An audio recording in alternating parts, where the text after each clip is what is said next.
আজকে করব কুল মাখা, যেটা এই টাইমে সব থেকে টেস্টি টক। জানি জানি, যারা কুল খেতে ভালোবাসো অটোমেটিক জিভে জল চলে এসছে। বিশ্বাস করো, এটা আমার বিশাল পছন্দের একটা ফল। হ্যাঁ, আর এটাও ঠিক যে টক জিনিসটা একা খেতে কোনোদিনও ভালো লাগে না। সত্যি, যখন আমাদের টক খেতে ইচ্ছা হয় না, আশেপাশের সবাইকে ডেকে নিয়ে আসি, চলো চলো আজকে কুল মাখা করব।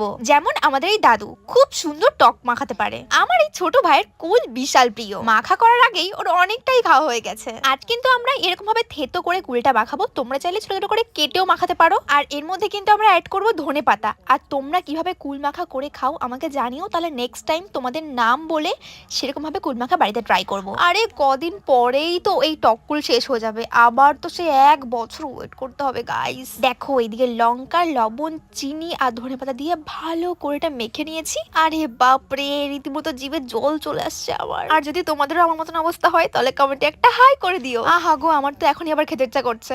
চলো, থ্যাঙ্কস ফর ওয়াচিং।